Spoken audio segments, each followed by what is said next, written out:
안녕하세요. 지현지한쌤입니다. 오늘은 동아시아사 4강 인구이동과 정치사회 변동 수업 진행해 보도록 하겠습니다.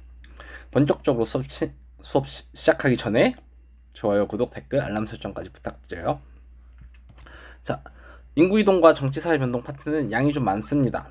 이게 왜 많냐면 이 당나라 파트를 제가 여기 한쪽에 몰아넣었어요. 이게 무슨 말이냐면 교과서에는 인구이동 정치사회 변동 파트랑 다음 단원이 국제관계 다원화 요 파트에 나눠서 당나라 내용이 쪼개져 있습니다. 근데 같은 당나라를 배우는데 쪼개져 있으면 좀 혼란스러울 것 같아서 저는 당나라 내용은 인구이동과 정치사회 변동으로 다 땡겼어요. 그래서 살짝 양이 좀 많지만 뒤에는 또 당나라 얘기가 안 나와요. 뒷단원에는. 그래서 조삼 모사입니다. 그래서 걱정하지 말고 차라리 당나라 여기서 다 끝낸다는 생각으로 학습하시면 좋을 것 같아요. 그렇게 하고 그러면 여기서는 뭐를 배우느냐, 시험에 어떤 게 나오는지 먼저 봐야겠죠. 그래서 첫 번째, 중국의 인구이동이 주로 나옵니다. 가장 대표적인 중국의 인구이동은 오호의 남하랑 동진의 건국이죠. 그래서 동진이 오호의 남하로 건국된지 알아? 이거 물어보는 문제가 많이 나오고요. 두 번째는 북이 자체에 대한 문제가 많이 나옵니다. 북이는 근데 또 여러 가지 유형으로 출제돼요. 뭐 시기 문제로도 나오고, 또 가장 많이 나왔던 건 북이 자체의 특징을 물어보기도 하고, 아니면 효문제 업적을 물어보기도 하고요. 그렇습니다. 그리고 이제 또 자주 나오는 게 한반도 삼국 통일 전쟁이에요. 전쟁 순서를 물어보기도 하고, 전쟁 관련해서 물어보기도 하고, 여러 가지로 등장합니다.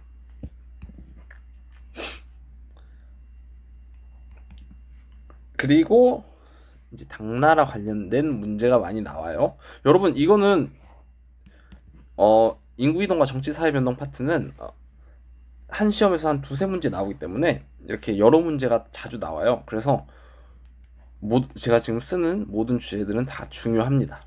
그래서 당나라는 최근에 이 주변 국가와의 관계, 당나라랑 주변 국가와의 관계를 물어보는 편이 많아요. 그래서 토번 아니면 돌궐 아니면 일본 이런 나라들과 당나라의 관계를 파악하거나 그런 나라들과의 관계를 통해서 당나라인지 알아야 하는 문제들이 많습니다.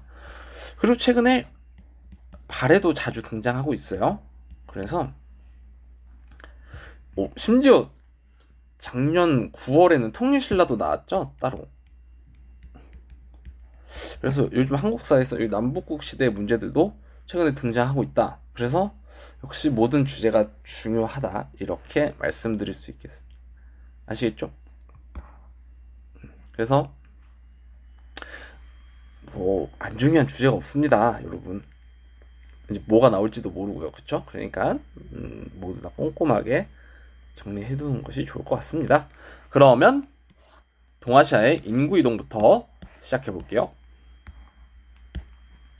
자, 인구 이동 자체에 대한 개념을 살짝 잡고 갈게요. 인구 이동은 주로 이동 방향이 북에서 남이에요. 그래서 남하한다고 합니다. 이동 원인에는 자연적인 원인도 있고 정치적인 원인도 있어요. 자연적인 원인에는 뭐 기후 변화나 자연재해 아니면 식량 부족 이런 게 있고요. 정치적 원인은 뭐 종족 간 아니면 종족 내부 갈등, 민족의 침략, 전쟁, 또 이동을 했는 토착민 사이에서 토착민과 이주민 아니면 이주민과 이주민 사이의 갈등 등등등 여러 가지 갈등으로 이렇게 인구 이동이 일어나게 됩니다. 이동 결과는 당연히 이제 그 이주한 사람들이 그 이주한 지역에서 새로운 정권이나 국가를 수립하고요. 새로 이동했을 때는 이 서로 다른 종족 간의 융합이 발생합니다. 이 대표적인 예가 바로 북이죠. 그래서 북이는 인구 이동의 결과 서로 다른 종족 간 융합이 발생한 사례로 많이 등장합니다. 그리고 이후에 이제 새로운 국가끼리의 유교 관계나 문화 교류나 많이 활발해집니다. 그냥 요거는 인구 이동의 기본적인 개념으로 알고 있으면 좋을 것 같아요. 우선 그다음 한반도 내 인구 이동을 보겠습니다. 요 부분들은 선지로 주로 등장하니까 그래도 알아두고 있는 게 좋을 것 같습니다. 아시겠죠? 그러면 신라부터 보겠습니다. 왜 신라부터 보냐면 여기 건국 순서예요. 그래서 신라가 가장 먼저 건국됐기 때문에 신라부터 보겠습니다. 신라는 고조선 멸망 이후에 고조선 유민들이 한반도 남부로 이주해요. 신라가 저 경상도랑 강원도 지역이었던 건 알고 있죠? 우리 한국사 시간에 배웠죠? 여기가 신라, 여기가 백제, 만주까지 해서 고구려죠. 그래서 이 남한 고조선 유민이랑 경주의 토착 세력들이랑 연합해서 신라를 건국합니다. 우리는 한국사 아니니까 이 정도만 알면 돼요. 고구려는 부여 내부의 정치적 갈등 때문에 주몽이 남하하죠. 그래서 기존의 부여에서 자, 지도 지우겠습니다. 졸본 지역으로 남합니다. 그래서 졸본에서 주몽이 토착 세력과 연합해서 고구려를 건국합니다. 우리 고구려 건국 신화 많이 들어봤죠? 그리고 주몽과 소선어 이야기 많이 그 어릴 적에 만화책으로 많이 봤을 겁니다. 다음 그러면 주몽이 졸본으로 내려와서 고구려를 건국했죠. 우리 고구려 건국 설화 한번 기억해 봅시다. 그렇게 내려왔을 때 기존의 고구려는 다시 기존의 주몽이 부여에 살다가 졸본으로 내려왔을 때 소선호라는 여인이랑 결혼을 해요. 근데 그 소선호에게는 이미 소선호가 공주였죠. 이미 두 아들이 있었어. 근데 어쨌든 그래도 새아빠랑 잘 살고 있는데 새아빠의 친아들이었던 유리왕이 어느 날 갑자기 등장해서 자기가 친아들이다 이렇게 주장을 해버리죠. 그래가지고 이 소선호의 기존의 아들이었던 비류와 온조는 친아들이 나타났으니까 갈 곳이 여기서는 왕자를 이어받지 못할 것 같은 거야. 기존의 고구려에서는. 그래서 친아들이 왔으니 우리는 새로운 땅을 찾아 나서자 해서 비류와 온조가 남하합니다. 그래서 그게 고구려 내부의 정치 갈등이에요. 그래서 온조 집단이 남하해서 한강 유역까지 내려오고요. 백제를 건국합니다. 그리고 저 밑에 있던 마한 지역을 통합합니다. 그래서 마한이 좀 전라도 지역, 아까 기존의 백제 지역에 있었던 여러 소국들인데 백제가 그 마한의 여러 소국들을 정복하면서 한반도 남부를 전체 다 장악하죠. 자, 근데 요 포인트가 좀 많이 나와요. 고구려가 이제 4세기에 낙랑군을 정복해. 그럼 낙랑군이 뭐냐? 우리 한사군 배웠었죠? 한사군 중에 하나가 낙랑군이에요. 근데 이때까지 마지막 한사군으로 낙랑군이 남아 있었던 거야. 근데 고구려가 마지막 한사군인 낙랑군을 정복해요. 4세기 때. 그래서 이 낙랑 유민들이 고구려의 정복을 피해서 남하해가지고 백제랑 가야 세력에 합류합니다. 그래서 이 백제의 낙랑 유민 세력들이 합류했다는 표현이 시험에 자주 등장해요. 그래서 요거는 꼭 알아둡시다. 아시겠죠? 자, 여기까지 한반도의 인구 이동이었고요. 시험에 제일 많이 등장하는 중국의 인구 이동 살펴보겠습니다. 후한이 멸망한 후에 중국은 위쪽으로 분열돼요. 근데 이제 이 위가 삼국을 거의 다 통일했는데 그 위나라의 사마염이 진나라를 건국합니다. 그래서 위나라가 진나라가 돼요.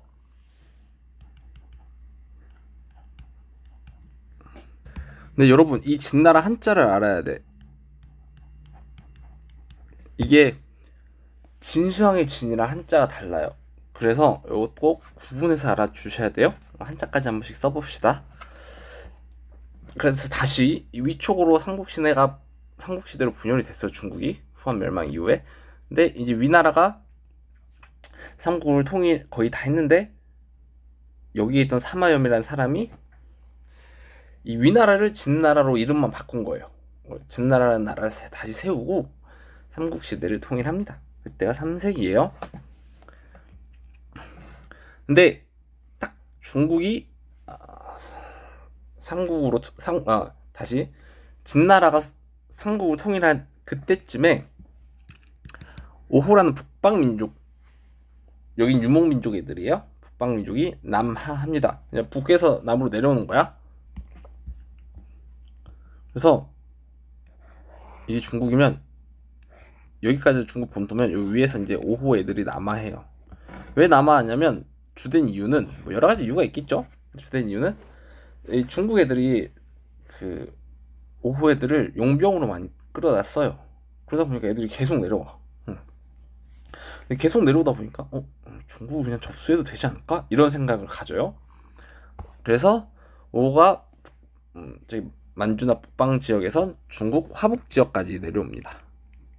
그리고 걔네들이 나라를 세워요.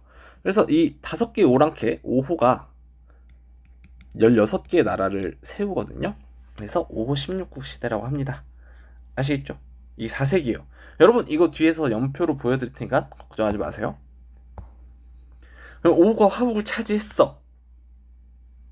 그럼 기존에 화북에 살던 오리지널 중국인 한족들은 어떡할까? 도망가야 돼요. 싸워서 이길 수가 없어. 그래서 창장강 이남으로 이주합니다. 여기 그래서 보면 오호가 여기에서 내려와가지고 이 화북 지역을 장악했죠. 이 선비 흉노 강갈저가 오호입니다. 화북을 차지했어. 그럼 기존에 살던 중국 애들은 이 창장강 이남으로 내려가서 동진을 건국해요. 이 갈색 지역의 영토가 동진이에요. 그리고 수도는 건강. 아시겠죠? 요 흐름. 요거 꼭 알아둬야 됩니다. 요 시험에 진짜 자주 나와요. 그래서 한족 애들은 창장강 이남으로 이주해서 동진을 건국합니다. 수도는 건강이에요. 이게 지금의 난징입니다. 남경. 그리고 이때부터 본격적으로 강남 개발이 시작돼요. 이것도 알아둬야 됩니다. 그래서 농업 생산량이 많이 늘어납니다. 날씨가 따뜻해서 농사가 잘 돼요. 다음 도웨인 보겠습니다. 도웨인은 누구냐면 한반도내 삼국전쟁 시기나 중국 위진 남북조 시기 아니면 고구려 백제 멸망 이후에 요 유민들이 일본으로 이주해요. 얘네들을 도웨인. 우리 입장에선 도웨인, 일본 애들 입장에선 도레인. 알겠죠? 근데 우리 입장에서 쓴 교과서니까 도웨인이라고 합니다. 어쨌든 주로 한반도에서 일본으로 많이 가요. 그래서 얘네들이 야마토 정권 설립에 많이 도와줍니다. 그리고 특히 이제 가야 유민들이 넘어가서 그 스에키톡이라는 걸 만들어요. 이것도 알아둬야 됩니다. 그리고 백제 유민들이 넘어가서 아스카 문화라는 불교 문화 발달에도 영향을 주고요. 아시겠죠? 그래서 도웨이는 여기 밑에 설명이 있습니다.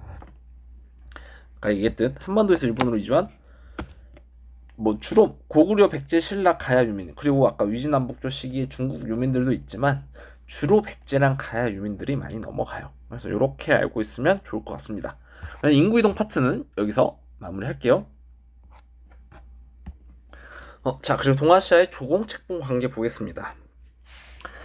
이제 사실 국제관계 다원화 파트 전에 조공책봉 관계에 대해서 개념을 잡고 가는데 그 당나라 때 조공책봉 관계 내용을 제가 땡겨다 썼기 때문에 미리 설명을 하려고요. 요거는 그냥 동아시아의 조공책봉 관계는 이렇다라고 개념만 알아두면 됩니다. 아시겠죠? 조공 주변국이 중원 왕조, 중국 왕조 황조에게 조공품, 뭐 물품이에요. 뭐 돈도 있고 옛날에 화폐가 은이었으니까 은 아니면 뭐 귀중한 인삼, 비단 이런 거 다 갖다 바쳐요. 이 목적은 중원 왕조 황제의 권위를 높이기 위함입니다. 아시겠죠? 자, 그럼 반대로 이거 갖다 주면 중원 왕조 황제, 중국의 황제는 뭐 하냐? 주변국들에게 벼슬을 주거나 그 지역 영토를 주변국 왕의 영토로 인정을 해줘요. 무슨 말인지 아나요? 우리도 중국에 조공을 많이 바쳤는데 조선 왕이 명나라 황제에게 조공을 바치면 명나라 황제는 조선 왕을 이 한국 한반도의 왕으로 인정을 하는 거죠. 아시겠죠? 그러면 뭐가 되냐? 통치의 정당성을 확보해. 그럼 나는 정당한 자격으로 조선의 왕이 된 거야. 아시겠죠? 그리고 경제적 이익. 이제 우리가 조공품을 바치면 회사품이라 해서 중국에서 오히려 이 물건을 더 많이 줘요. 그래서 경제적 이익도 없고 문화적 발전. 중국의 좀 발전된 문화를 많이 배울 수도 있겠죠. 더 많이 얻습니다. 그러면 이 조공책봉 관계는 언제 시작됐냐면 우리 주나라 봉건제 배울 때 주나라 안에서 주왕과 그 봉건제의 제후들이 있었던 거 기억나죠? 그때부터 조공책봉 관계가 시작됐습니다. 그러니까 주나라 왕이 얘네들한테 책봉을 하고 얘네는 주나라에게 조공을 하는 관계였죠. 근데 주나라 당시에는 이게 중국 안에서만 시행되던 제도였는데 이게 한나라 들어서서 중국과 저기 주변 국가의 관계까지 확장됩니다. 이해 가죠? 다시 주나라 때는 중국 안에서만 이 조공 책봉 관계가 진행됐는데 한나라 때는 한나라와 흉노와의 관계까지 이 조공 책봉 관계가 확장돼요. 그래서 특히 대표적인 게 한나라와 흉노와의 하친, 그리고 한무제도 주변 국가 외교 관계에 조공 책봉 형식을 적용합니다. 요렇다라고만 알면 돼요. 자, 그럼 조공 책봉 관계의 특징 간단히 살펴보겠습니다. 유교적 통치 이념과 화의관, 중국 중심 세계관을 화의관이라 하거든요. 거기에 바탕을 두고요. 다양한 형식, 조공 책봉 관계가 기본이지만 온리 조공만 하는 국가들도 있고 또 대내적인 상황에 따라 조공 책봉 관계를 중단하기도 합니다. 아시겠죠? 형식적인 외교의 틀, 직접 지배나 실제적인 간섭은 없대요. 잘 모르겠어. 없다고 하니까 없다고 합시다. 알겠죠? 중원 왕조와 문화적 경제적 교류를 위한 통로. 이거는 우리도 막 중국에서 선진 문물을 많이 받아들인 것 같아요. 그래서 이런 특징이 있다. 이렇게 알면 될 것 같습니다. 간단히 봐주세요. 자, 그러면 중국의 위진남북조 시대 살펴보겠습니다. 아까 얘기했듯이 요 3세기가 삼국시대예요. 그리고 이제 서진이 3세기에서 4세기에 존재했고요.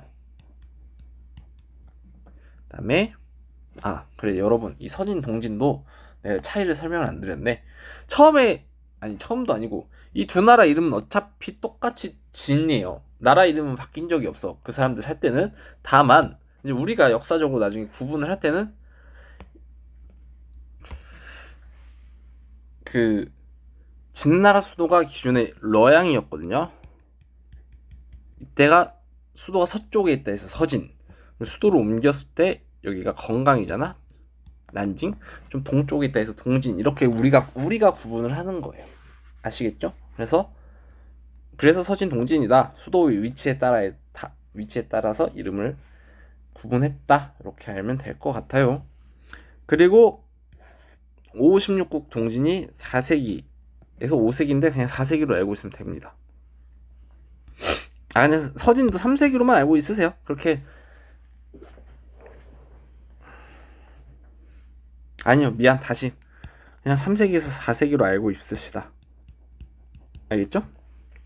여기가 4세기에서 5세기. 그리고 이제 북위가 4세기에서 6세기 이렇게 존재합니다. 이때 송제양이랑 북이랑 같은 시기에 존재해요. 아시겠죠? 요거 꼭 알아야 돼요. 그래서 대립했다라는 표현이 많이 나오고, 이 북위가 5, 16국 시대를 통일합니다. 이 밑에서 볼게요. 이 북위가 동이 서위로 쪼개지고요. 북제, 북주로 이어집니다. 그리고 이 남북조 시대를 다시 수나라가 통일을 하죠. 여기까지 이해 가나요? 그래서 이 5, 16국 시대부터 위진남북조 시대의 연표는 꼭 알아둡시다. 아시겠죠?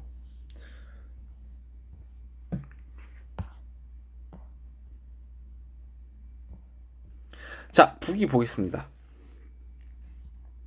아까 그 5호 중에 선비족이 북위를 건국하고 화북을 통일합니다. 아시겠죠?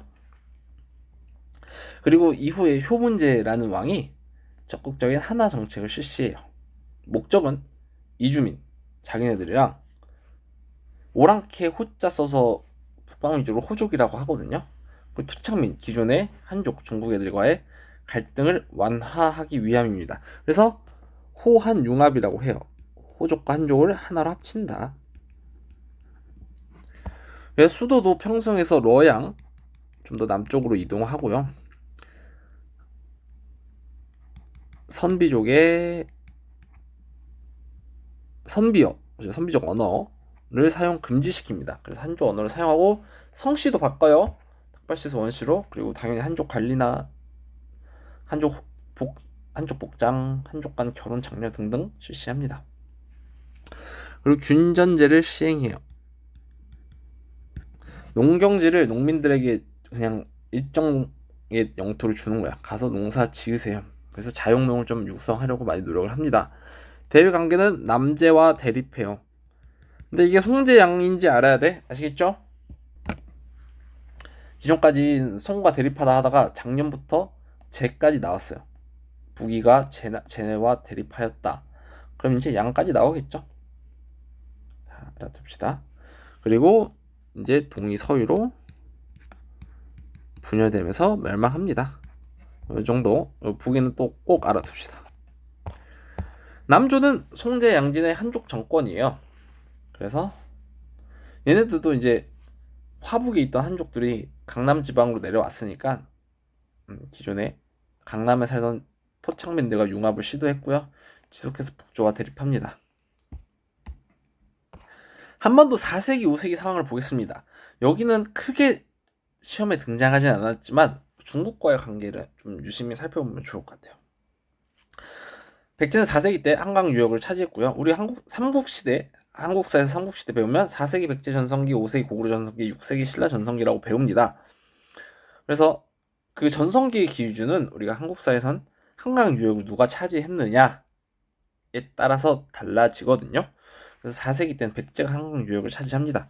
마한은 또 계속해서 정복해 나왔고, 백제는 일본이랑 친하게 지내요. 이때 일본을 왜라고 했기 때문에 일본과 친하게 지내고 나름 자국중심 천하관을 유지했습니다. 탐나가나 제주거든요. 제주로부터 종풍 받기도 하고, 제주 만소국을 오랑캐라고 부르기도 하고 스스로 대왕이라고도 했다. 5세기는 탐라 제주를 복속하고요. 장수왕의 공격 때문에 웅진으로 천도하기도 합니다. 그래서 백제 신라 동맹, 이거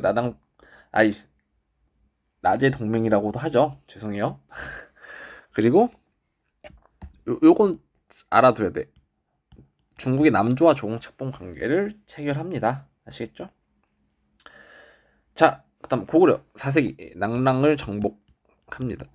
이거 선지로 나오니까 알아두시고요. 5세기는 고구려에서 광개토대왕과 장수왕이 집권합니다. 그래서 고구려 전성기를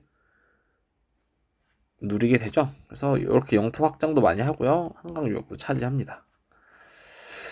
고구려는 남북조 모두와 조공책봉 관계를 체결해요. 이것도 백제 신라랑 구별해서 알아둬야 됩니다.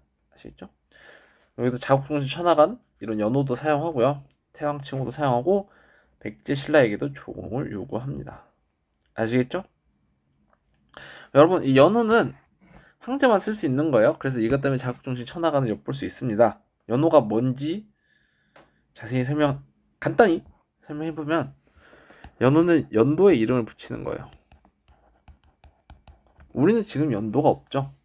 그래서 우리나라 기준으로 연도를 붙이면 이 정치적인 거랑 무관합니다. 이재명 대통령이 올해 취임했죠? 2025년. 그럼 2025년은 이재명 1년이야.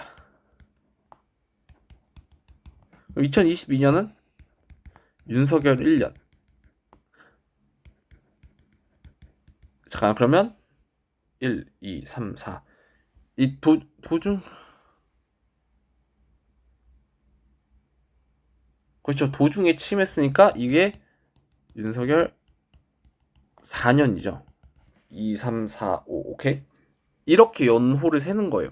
그래서 우리 막 조선 왕조실록 보면 막 세조 5년 이런 게 다 그거는 연호까지는 아니지만 연호의 개념이에요. 그 필요 없어. 그거 지워. 어쨌든 우리 이렇게 하면 연호라고 알겠죠? 근데 우리는 지금 연호가 없고 2025년 이렇게 부르잖아요. 근데 일본은 연호가 있어. 근데 이 연호는 왜 중국만 쓸 수 있냐면 이게 왜 천하간의 의미냐면 이 달력에서 나오는 개념인데 연호가 달력은 하늘이 줬다라고 믿었어 옛날 사람들은. 근데 이 하늘 아래 황제는 한 명이잖아. 그래서 이 연호는 황제만 쓸 수 있다고 생각을 한 거야. 동아시아의 황제는 누구예요? 중국이었죠. 그래서 연호는 중국만 사용했어요. 근데 이제 가끔 한반도에서도 우리도 세상의 중심이다 이렇게 얘기해서 연호를 쓴 왕들이 몇 명 있어. 고구려의 광개토 대왕이라든지 고려 광종이라든지 그리고 나중에 대한제국도 가서 연호를 다시 쓰죠. 그런 의미예요. 근데 주로 우리는 중국 걸 많이 썼다. 아시겠죠? 자, 이게 연호에 대한 간단한 설명 마무리하고요. 야마타이국은 간단히 보겠습니다. 3세기에 일본은 여러 가지 소국, 여러 작은 나라들로 나눠져 있어요. 저번에 얘기했듯 경기도, 강원도가 하나의 나라라고 생각하면 돼. 이 중 히미코 여왕의 야마타이국이 가장 강력했어요. 히미코 여왕은 야마타이국의 제사장, 종교적 성격을 지닌 지배자. 그러니까 재정일치 사회였던 거죠, 여기도. 이 히미코 여왕은 중국 위나라, 삼국시대 위나라에 사신을 보내서 조공을 바칩니다. 그리고 히미코 여왕이 친위외왕이라는 칭호를 받아요. 요거는 선지로 많이 나오니까 알아둬야 돼요. 아시겠죠? 그 다음 이제 4세기 들어서 야마토 정권이 수립됩니다. 이거는 호족 연합 정권이에요. 그러니까 그 쪼개져 있던 여러 소국들이 연합해서 하나의 정권을 수립했다고 생각하시면 돼요. 아시겠죠? 그래서 나라 지방에서 수립돼서 일본 열도를 통일합니다.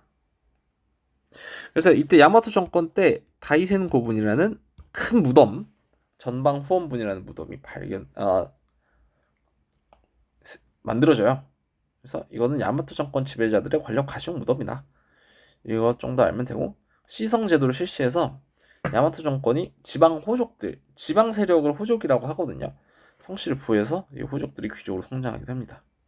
아까 설명드렸듯 도엔 이주에서 세기토기, 철기 기술, 아스카 문화가 발달하고요. 일본은 당시 5세기에 중국 남조와 조홍책봉 관계를 체결합니다. 이것도 알아둬야 돼요. 아시겠죠? 그래서 남북조 시대 동아시아 한번 살펴봤습니다. 여기도 북위를 중심으로 먼저 정리를 하고 저 위진 남북조 시대 연표도 확인해야 되고요. 한반도와 일본은 중국과의 관계를 중심으로 좀 살펴보면 좋을 것 같습니다. 아시겠죠? 여러분 사실 이 아침 제 8시부터 찍고 있거든요. TMI인데 살짝 오락가락한 면이 있는 것 같아요. 그쵸? 너무 죄송해요. 제가 정신 똑바로 차리고 방금 정신 차리려고 물세례 맞고 왔습니다. 농담이고요. 열심히 해보겠습니다. 여러분 이게 가끔 이제 진도 궁금해하는 학생들이 있어.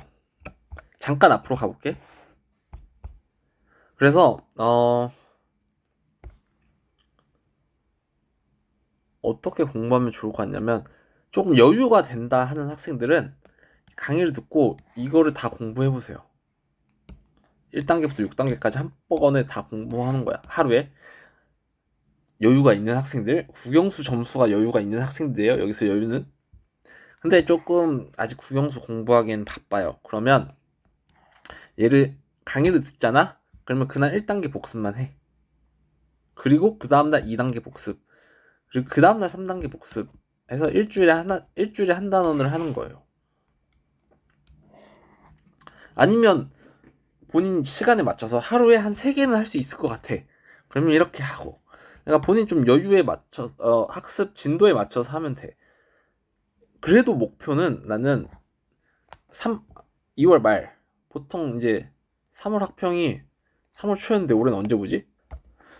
찾아보니까 한 2026년은 아직 안 나왔대요. 근데 주로 3월 초에 봤는데 25년 여러분 이제 곧 해 넘어가니까 작년은 3월 말에 봤네. 아니, 어쨌든 2월 말까지 여기 한번 전체 다 풀어보는 걸 추천드려요. 선생님 저는 국영수 점수 낭낭해서 2월 말까지 이거 6단계 학습을 총 3번 교재를 총 3회독 하려고 하는데 괜찮나요? 여러분 왜 안 되겠어요? 많이 볼수록 좋죠. 근데 뭐 이제 다들 국영수에 또 신경을 써야 되니까 많이 볼수록 좋으나 최소 한 번은 2월 말까지 봤으면 좋겠다. 이렇게 말씀드리겠습니다. 아시겠죠? 다시 넘어가스.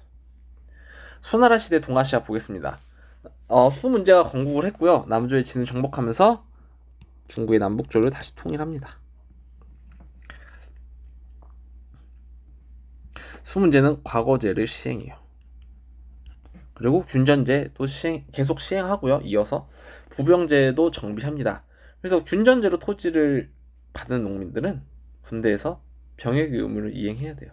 땅 줄 테니까 군대 와라 이런 겁니다. 아시겠죠? 수양제는 대운하를 완성해요. 근데 동사에서 수나라는 살짝 출제가 덜 되긴 해. 당나라에 비해서. 그래도 알아둬야 됩니다. 자, 대외 관계 볼게요. 고구려를 침공했으나 살수대적으로 패배하고요. 돌고래와의 관계. 초기에는 돌고래에게 조공을 바쳤으나 결국 조공도 바치고 화봉공주도 파견해요. 화봉공주가 뭐냐면 중국이 저희 북방민족들이랑 화해를 하기 위해서 북방민족에게 공주를 보내는 걸 화봉공주라고 그래요. 그래서 수나라는 돌고래에게 의성공주를 파견했고요. 근데 주로 당나라의 화봉공주들이 또 시험이 많이 나와요. 이후엔 수나라가 돌고를 복속하기도 합니다. 근데 고구려 원정 실패와 대우나 같은 무리한 토목공사로 금방 멸망해요. 자, 그 다음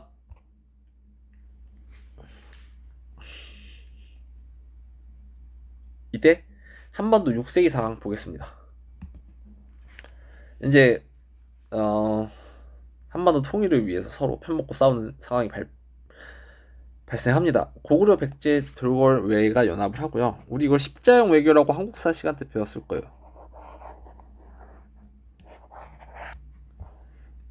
이제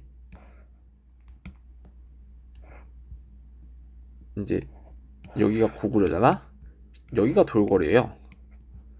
여기가 백제고 신라 여기가 일본이죠. 그러면 이렇게 편먹어. 신라나 여기 중국 수당이나 편먹어. 그러면 이렇게 십자형 외교라 해서 십자 모양이라 해서 십자형 외교가 전개되었다 이렇게 얘기를 해요. 그러니까 이게 서로 각자 편먹고 싸우는 거죠. 이거 뭐야? 그럼 6세기는 누구 전성기를 아까 했어요? 신라 전성기죠. 신라가 한강 유역을 차지합니다. 그리고 함경도 지방까지 진출해요. 진흥왕 때. 많이 배웠죠? 그리고 대가야도 정복합니다.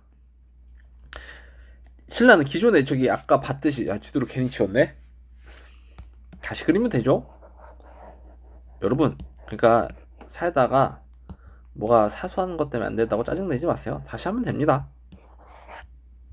인생은 다 그런 거예요. 자, 신라가 여기 있을 때는 이 중구로 직접 가는 길이 막혔죠. 고구려랑 백제 때문에. 그래서 백제랑 고구려의 중개 도움을 받아서 남조하고만 조공책봉 관계를 체결했어요.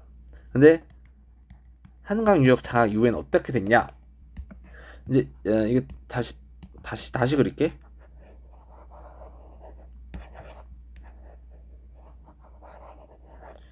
더 못 그려졌다. 이제 신라가 이렇게 영토를 차지하잖아. 이게 신라고 백제고 고구려예요. 이제 한강유역 여기까지 다 차지했어. 그러니까 중국으로 직접 갈 수 있는 길이 열렸죠. 그래서 남북조랑 모두랑 직접 조공 책봉 관계를 체결합니다. 그래서 이것도 알아둬야 됩니다. 아시겠죠? 그리고 신라도 자국 중심 천하관을 몇몇 보여줍니다. 이제 여기서 중요한 건 밑에 삼국통일 전쟁이에요. 요 순서랑 전쟁 관련된 내용이 자주 출제됩니다. 그래서 한번 확인해 볼게요. 당연히 고구려 백제 신라는 서로 이 한반도를 통일하려고 마음을 먹고 있었어요. 그래서 그 와중에 고구려가 가장 중국이랑 붙어있기 때문에 중국의 침략을 여러 번 막아줍니다. 그래서 수나라 침략도 막고요. 당나라가 침공했을 때 안시서 싸움에서 승리해서 고구려가 당나라를 물리치기도 합니다. 우리 뭐 자세한 얘기는 한국사 때보다 안 하는데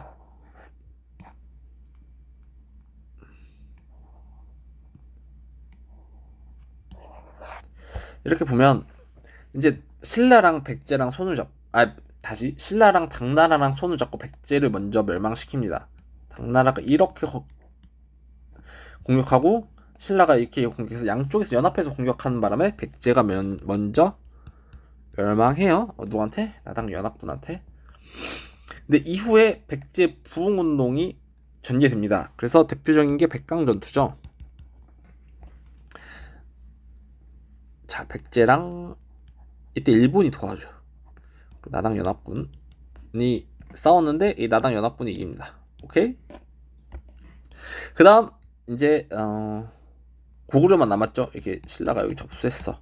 고구려가 남았는데 고구려는 그렇게 무너질 나라는 아니었지만 연개소문 자식 셋이 있었는데 저거들끼리 싸우는 바람에 한 명이 나라를 당나라한테 갖다 바치죠. 그래서 결국 내분으로 인해 고구려가 멸망합니다. 여러분 영화 혹시 그 캡틴 아메리카 11워 봤나요? 거기 마지막에 이런 명대사가 나와. 그 악당이 내분으로 인한 나라는 재건하기 어렵다 이렇게 이야기를 하거든요. 그래서 딱 고구려 생각이 나더라고요. 그래서 고구려는 이렇게 역사 속으로 사라집니다. 자 그럼 고구려는 왜 고구려래? 고구려 멸망했어? 그럼 당나라는 왜 신라를 도와줬을까요? 여러분 그 인생에서는 대가 없는 호의는 없습니다. 다 사람들은 목적을 갖고 누구를 도와주는 거예요. 그러니까 누가 이유 없이 도와준다? 의심부터 해보세요. 너무 못됐나? 아니 어쨌든 간단한 호의는 되는데 막 너무 갑자기 과한 호의를 막 해. 그러면 진짜 의심해보세요, 여러분. 그 막 이상한 사람일 수도 있어. 어쨌든 그래서 이 당나라는 한반도 전체를 다 차지하고 싶었죠. 그러니까 도와줬겠지. 그러니까 한반도 영토 배분 문제로 이제 신라랑 당나라랑 싸워. 그래서 이렇게 둘이 싸워요. 이렇게 싸우던 와중에 저기 당나라 서쪽에 토번이라는 나라가 있어. 토번이 또 당나라를 공격하네. 그래서 당나라 일부 군대가 절로 빠집니다. 그래서 이때 이제 당나라 군대가 많이 빠지니까 신라가 매소성 기벌포 전투에서 승리를 해요. 신라가 676년에 삼국 통일을 완성합니다. 다만 고구려 영토는 우리가 확보하지 못했죠. 그래서 한반도 중남부 쪽만 신라가 통일하게 됩니다. 그래서 여기까지 알아두면 될 것 같아요. 이거 순서 확실하게 알아둬야 됩니다. 아시겠죠? 다음 돌고래도 또 한 21학년도 22학년도까지는 종종 등장했는데 최근에는 약간 힘이 빠졌어요. 그렇지만 또 언제 나올지 모르니까 알아둡시다.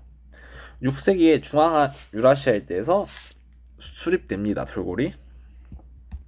그래서 북주와 북제로부터 조공을 받기도 했어요. 유목민족 최초로 고유 문자를 사용하기도 합니다. 이따 돌고래가 당나라의 관계도 한번 볼게요.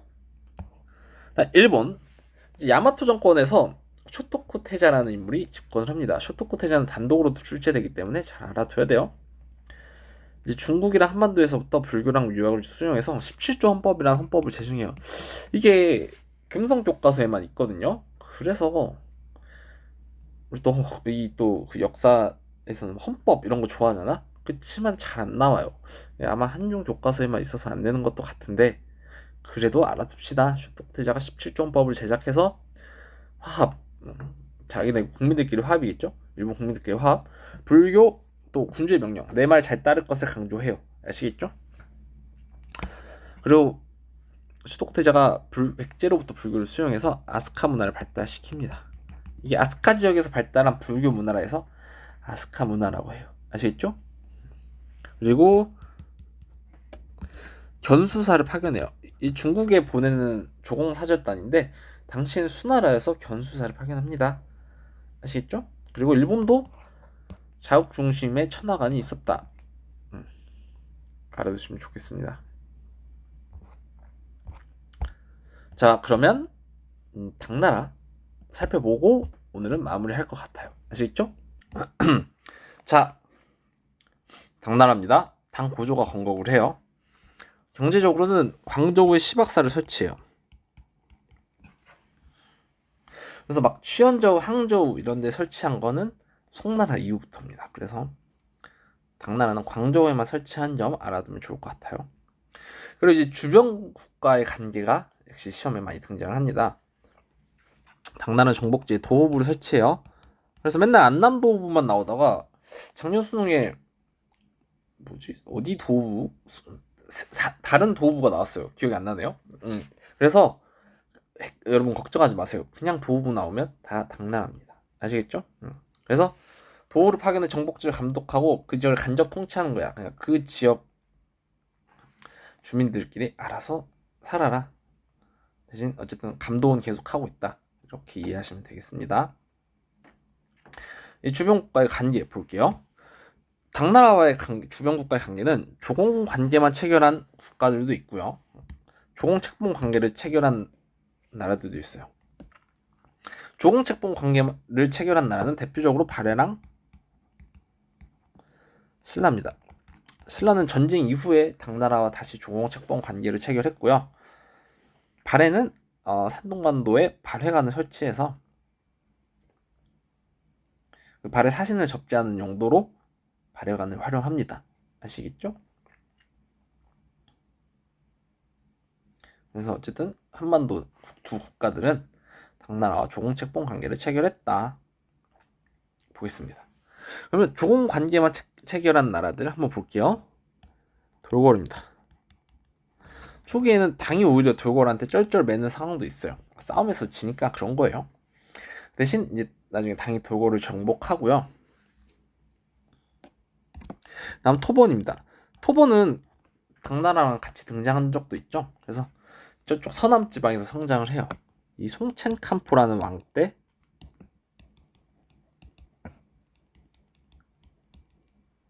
전성기를 누립니다. 그래서 당나라가 송첸칸포에게 문성공주를 파견하기도 해요. 여기까지 어렵지 않죠? 그리고 그 다음 위구르는 서북쪽에 있어. 위구르예요. 그래서 이렇게 중국을 보면 대충 그릴게요. 여기가 위구르, 여기가 토번 이쪽이라고 생각하면 돼요. 그래서 여기는 하만공주를 파견합니다. 아시겠죠? 그리고 일본은 이제 당나라가 건국된 이후에 견당사를 파견하죠. 그래서 주변 국가와 당나라와의 관계 잘 정리해두면 좋을 것 같아요. 아시겠죠? 여기가 제일 중요합니다. 멸망. 뭐 동사의 난, 안사의 난만 나오는데 뭐 안사의 난, 황소의 난, 주전충의 난 등등등 여러 반란으로 당나라가 무너집니다. 아시겠죠? 이렇게 하면 될 것 같고요. 한 번 더 보겠습니다. 발해가 요즘 많이 등장해서 볼게요. 대조영이 말갈족 일부 그리고 고구려 유민들 데리고 건국을 해요. 그래서 고구려 계승 의식도 표방하고요. 당나라 문화도 수용하고 말갈의 전통 가치도 인정합니다.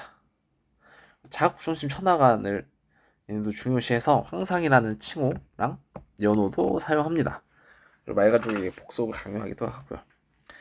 초기는 당과 대립을 했어요. 그래서 발해가 당나라 산둥반도까지 공격을 하기도 했는데 이후에 아까 위에서 봤듯 당과 조공책봉 관계를 체결하고요. 당나라 문물을 수용합니다. 대표적인 게 상경성이에요. 그래서 발해 상경성은 당나라의 장안성을 모방해서 만들어진 도시입니다. 그래서 요거는 저기 불교 파트 이후에 한번 잠깐 보여드릴게요. 각 도시 그 구조도. 그리고 기타 대외관계 일본과 교류도 하고요. 신라를 견제하기 위해서. 당나라 견제를 위해서 달과가 약간 연대하기도 했습니다. 근데 요것보다는 발해가 당과 조공책봉 관계를 체결했다가 시험에 정말 많이 나와요. 아시겠죠? 다음 통일신라 보겠습니다. 중앙집권 체제를 강화해요. 특히 삼만일통 의식을 확립합니다. 그러니까 고구려 백제 신라는 하나다 이런 의식도 많이 주고요. 진골 귀족의 특권을 약화하기도 하고 백성들에게 토지를 주기도 해요. 대외관계는 일본과 교류하기도 하고요. 귀족 간 왕위 계승이 갈등이 심화되다가 결국 후삼국으로 분열됩니다. 신라 장년에 뭐가 등장했냐면 여기보다 뒤에 나오는 촐랑문서가 시험에 등장했어요. 그래서 그 파트도 나중에 자세히 보겠고 여기도 그냥 한번 확인해 주시면 좋을 것 같아요. 아시겠죠? 자, 1번 보겠습니다. 이제 7세기까지가 야마토 정권이거든요. 그래서 그 7세기 때 일본을 보고 그 이후에 일본까지 한번 살펴볼게요. 그래서 야마토 정권 아까는 견수사, 수나라일 때는 견수사, 그리고 이제 수나라 멸망하고 당나라일 때는 견당사를 파견합니다. 당나라 선진 문물을 받아들이기 위함이고요. 견당사는 시기 꼭 확인해야 돼. 7세기부터 9세기까지. 그래서 사신, 유학생, 승려 등등 많이 가요.